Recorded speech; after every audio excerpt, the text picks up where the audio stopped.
Everybody, welcome to Cerwin Vegas.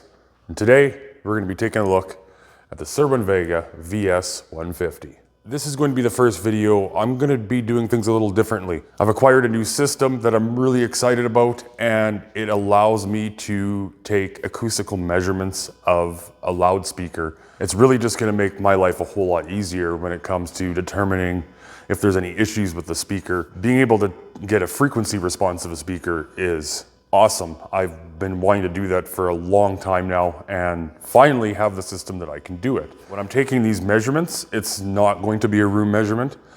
The Clio system that I purchased allows me to do a gated time window measurement, which means I'm able to gate out room reflections of the response that I take of the speaker. So for the measurement system itself, really, this is all it is. It's the Clio Pocket measurement system by Audiomatica. What I'm going to be doing is I'm going to be taking these measurements from 1 meter away. I'm going to get this all set up. I'm going to get this microphone set up in the proper position.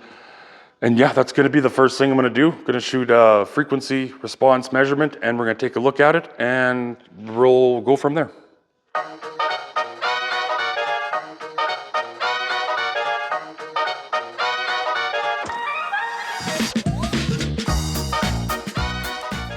Okay, so there we have it. I've got the microphone exactly 1 meter away. It's right in line with the tweeters, so that's how I'm going to be doing all my measurements on every speaker that I test. When it comes to gating out room reflections, I can't have anything that is closer to the speaker, walls, floor, ceiling, whatnot. It has to be, I'm going to say at least 1 meter away, because you only want, on my graph, and you'll see when I shoot that measurement, I want just that signal coming from the speaker, and that's what I want. I'm going to gate out everything else. I am going to get room reflections. I'm lucky enough, I'm in a big enough room. I've got 16-foot ceilings, so going up is never a big deal. Getting too close to the ceiling, that's never going to happen. But I do want to be at least 1 meter away from the floor. I'm sure I could be a little closer to the floor, because if you think about it, you are going to have reflections. So if you think by the time that reflection comes off the floor and then back up to the microphone, even if it was less than 1 meter, that time arrival from the floor to the microphone is going to be more than 1 meter. I want to be at least 1 meter up off the floor, which is perfect. That's where my countertop workbench here sits, so that's going to work. I have nothing to this side that the speaker is going to reflect off of, that the microphone is going to pick up before the initial measurement right from the loudspeaker itself.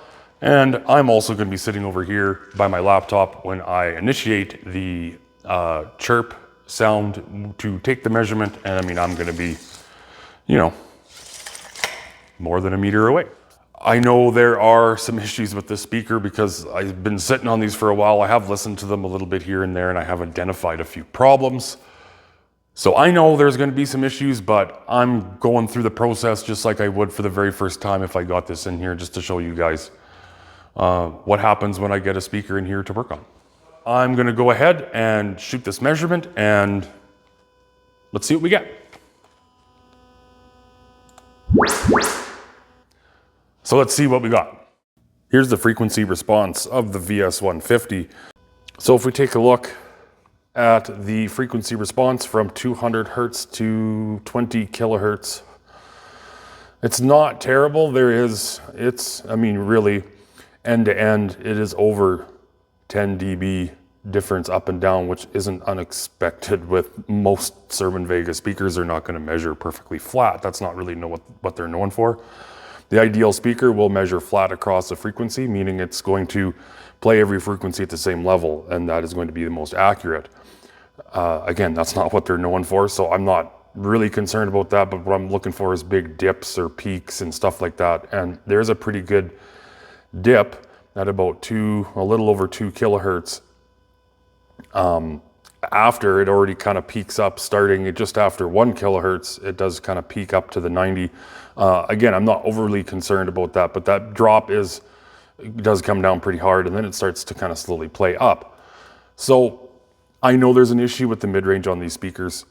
I don't know if this is an issue to do with that mid-range. I'm obviously going to be taking another measurement of the speaker after I've fixed some of the problems, but this is what we get. Other than that drop around 2 kHz, I don't really see any too big issues. It does come up a little higher at the higher end of the frequency spectrum, which I personally don't mind, just because I know my hearing does kind of drop off a little bit at the higher end. So when it does, the tweeter plays up a little louder from like 15 kilohertz and up. I actually kind of like that a little bit. So this is a response of the entire speaker, the tweeter, mid-range, and woofer combined, all running through the crossover as it should be.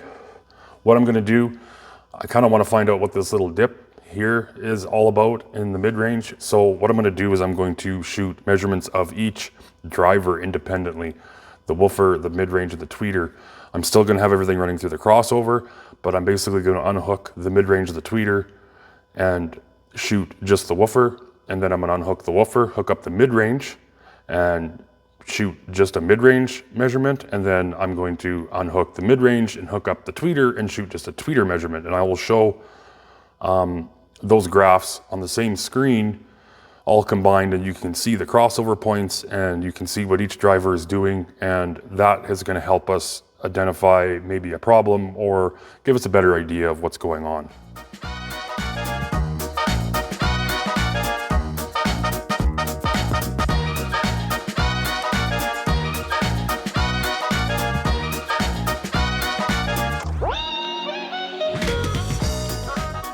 Okay, usually I put the mid-range back in. I don't think it's gonna make a huge difference. It does have its own enclosure. It's kind of sectioned off. I've tested with it on and off, and it didn't really make a huge difference in the frequency response of that woofer. So because I'm going to be unhooking the woofer next and then hooking the mid-range up just to save me putting that mid-range in and out 1,000 times, I'm not going to put it back in for that. But I did unhook the tweeter and put that back in because that is open to the rest of the cabinet and will have an effect on the woofer's response. But this one being sealed up, and for the mid-range, not a big issue.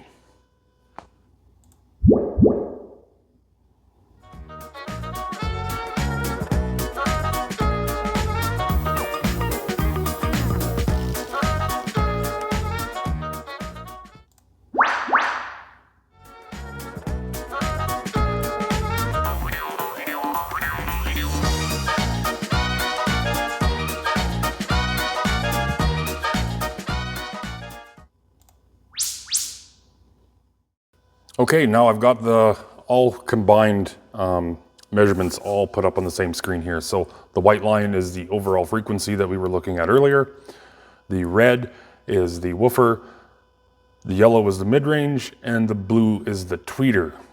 Just tried to keep everything nice and simple. It's actually the color coding that they use for most of the wires for the speakers. So let's look at the red line here. That's the woofer. They show it rolling off. There's a couple bumps there at the bottom end once we're kind of getting to into that 1 kHz and further up. Now that could be anything really, any cabinet resonance or anything that's going on, a little bit of ringing with the driver itself. I don't really think it's a driver itself, but chances are it's maybe potentially a little bit of cabinet noise.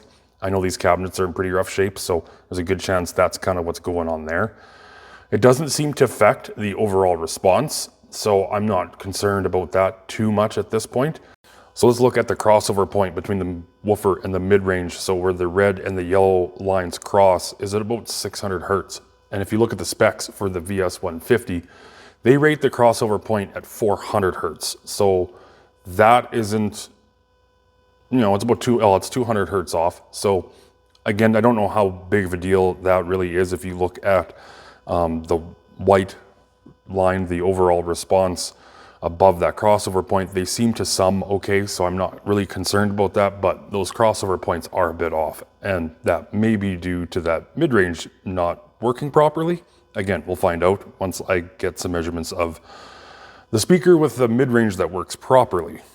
So moving over to the crossover point from the mid-range to the tweeter, it's crossing at about, we'll call it 3,800 hertz. It's just before 4 kilohertz. In the specs, they show that the crossover point is at 6 kilohertz. So that leads me to believe that this dip that we get in the mid-range at 2 kilohertz probably shouldn't be there. It should probably stay up closer between the 85 to 90 dB, and should probably cross with the tweeter a little higher up, or at least close. I mean, it's nice to get at least close to what they rate the crossover point at.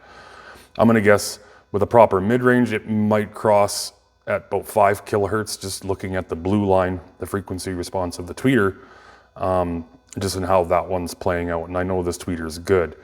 But back to the crossover point, right after it crosses, you get this, well, there's a bunch of them. There's a peak and a dip, and then a peak and then a dip, and then it just kind of goes on and on all the way up to, over 10 kilohertz. So again, I think the mid-range is the biggest issue here. And finally, the frequency response of the tweeter, the blue line here, I don't really see any big issues with it whatsoever. So this leads me to believe that that tweeter is working as it should.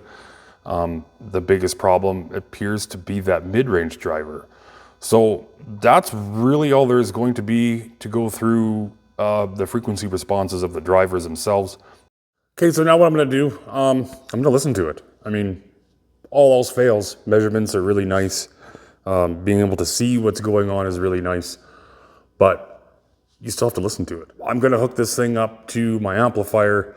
I'm gonna use the Clio system just as a signal generator, and basically just sweep through the frequency spectrum manually and just listen for any potential issues, buzzing, maybe cabinet rattles, stuff like that.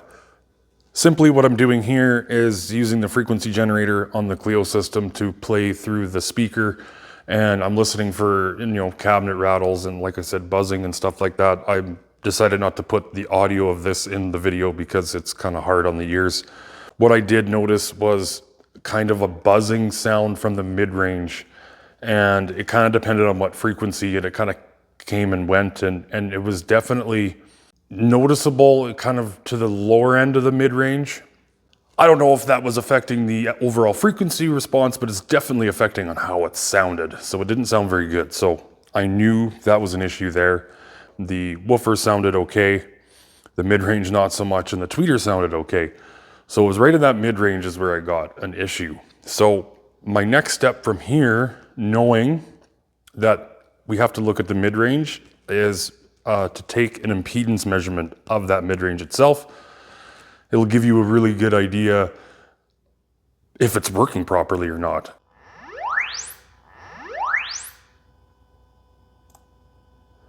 And this is what we get. I've got another DXM6 mid-range here. I know this one is good. So we're just gonna do a comparison, and I'll kind of show you guys what I mean.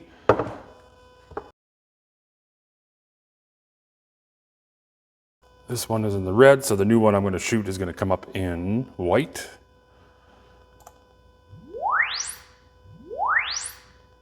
So for one, it sounded a lot better. You didn't get any crackling or buzzing. So here we can compare the two impedance measurements of a good mid-range and then the bad one that we're dealing with. Obviously in red is the bad one. It's super choppy.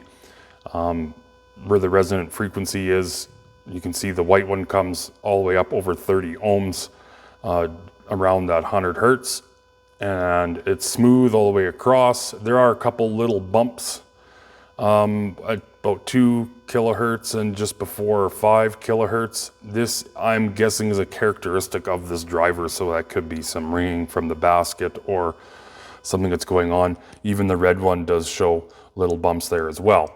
So I don't think that's anything specific to the driver itself, but it's very easy to tell that by the red measurement of the bad one that it's not good, as it should look like the white one.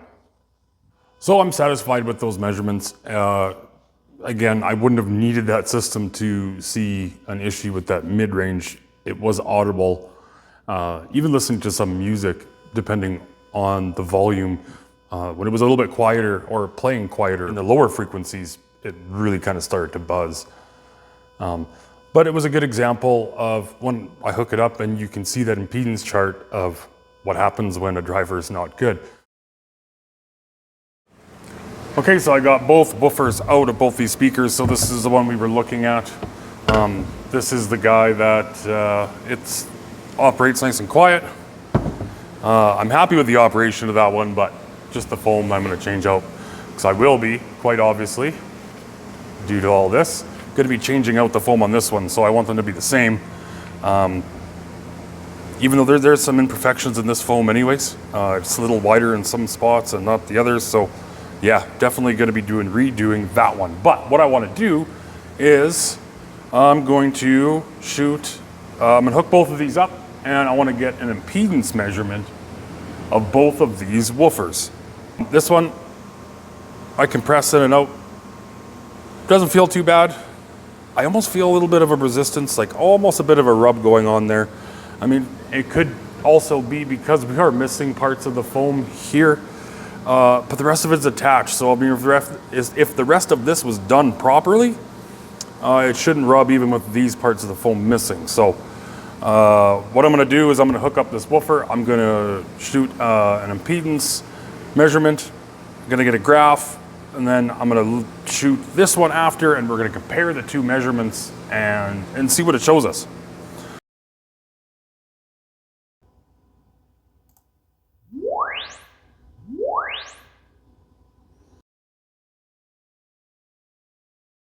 And see what happens with this one.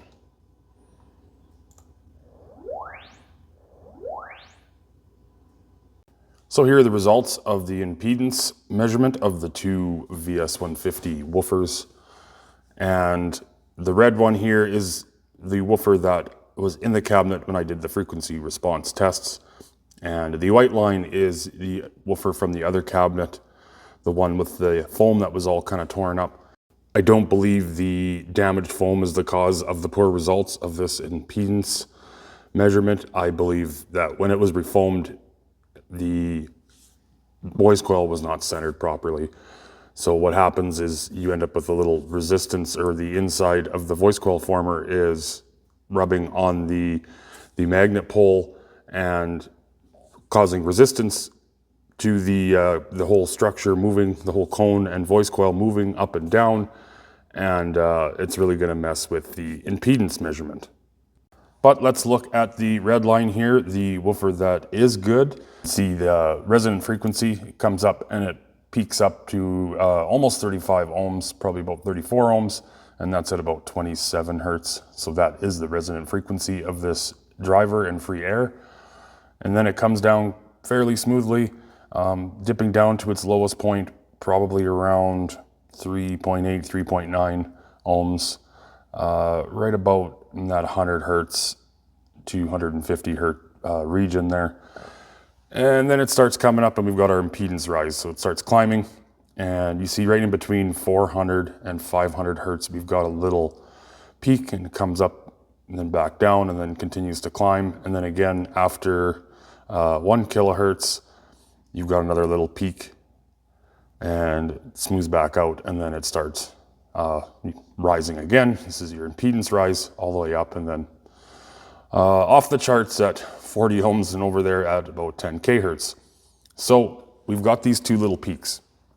If you compare the two of these, the red one to the white one, so both of these drivers have that same little imperfection pretty much at the same points, even though that the white one we know isn't working 100%, it still shows those little peaks there. So again, just kind of like the mid-range, that tells us we might have, you know, there's an issue, and that's just a characteristic of the driver itself, seeing as how that both of them tested the same-ish, having those imperfections at the same points. Something's happening, again, whether it's the basket ringing a bit or whatever else is going on, but I'm not going to focus too much on that. I'm not too worried about that. It's not really that big of an issue. The biggest thing that we're comparing here is the two drivers against each other. So I'm happy with the results of the red line showing that the one woofer is good, but the other one obviously is showing some problems. Not only is the where you see where it starts out here, so you go all the way to the left side of the chart, you can see that the impedance is lower there, and it doesn't climb when it should. And when it does start to climb, it only comes up and peaks at about 10 ohms and then starts coming back down. And then you got all the lines that are just squiggly here, again, showing that there's a good chance that obviously the speaker isn't, the voice coil wasn't shimmed properly. So, and that shows in the charts. So pretty easy to determine that there's something wrong with that one. Hopefully when I get some new foam on it and center it properly, we're gonna have more even looking graphs. Okay, so now what I want to do is I'm going to pull this crossover out. I got everything loosened up on the inside. Just a matter of pulling some screws out.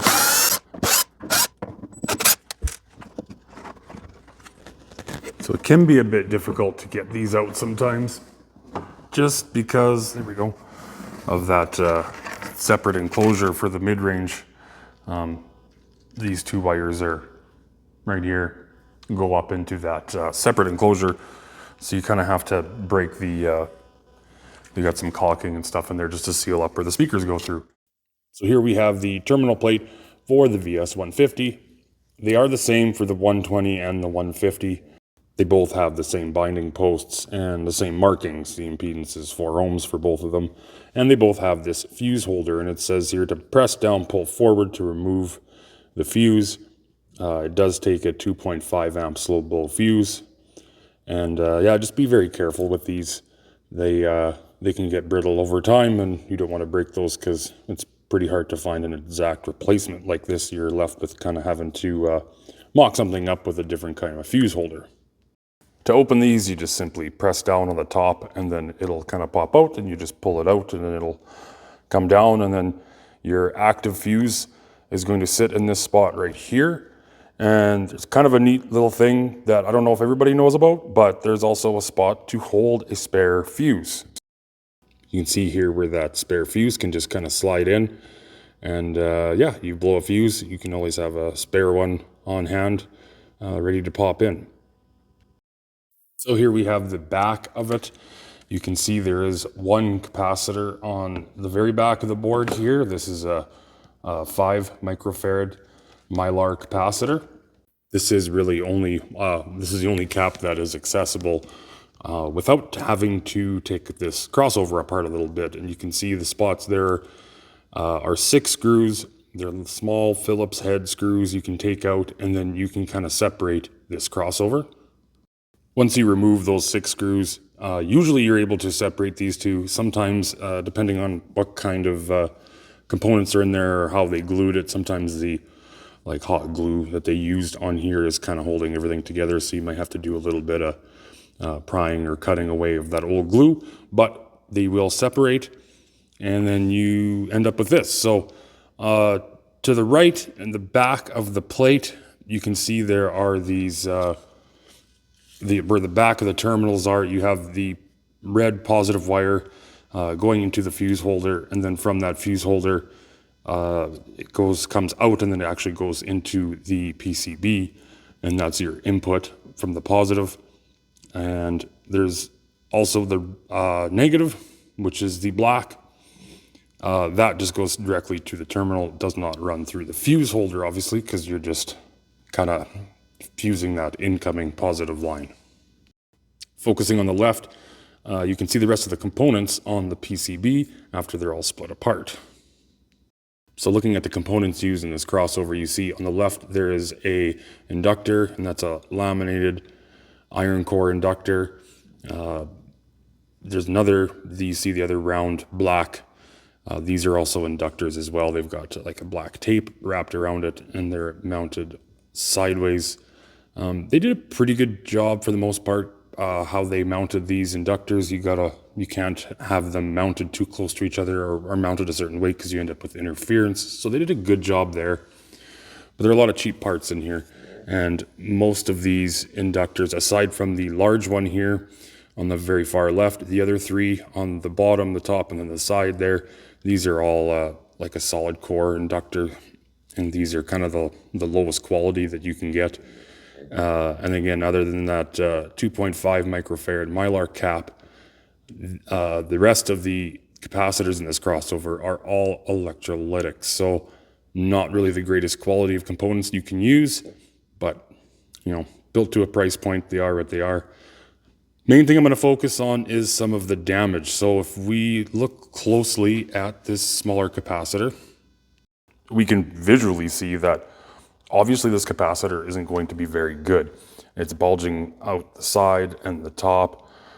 I'm really curious to actually pull this off the board and just test it and see what its value is actually at. And maybe that's a part of our problem as well. It's kind of funny that we've got a capacitor in the mid-range circuit that's bad, and we also had a mid-range that is bad. So these could have something to do with each other. I'm not going to get too in-depth with that just yet, but this is another problem that I'm going to have to attend to.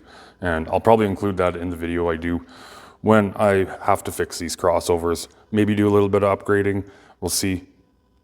But for now, I just kind of want to go through everything, and I don't think it's a coincidence that this capacitor is bad and then that mid-range is bad.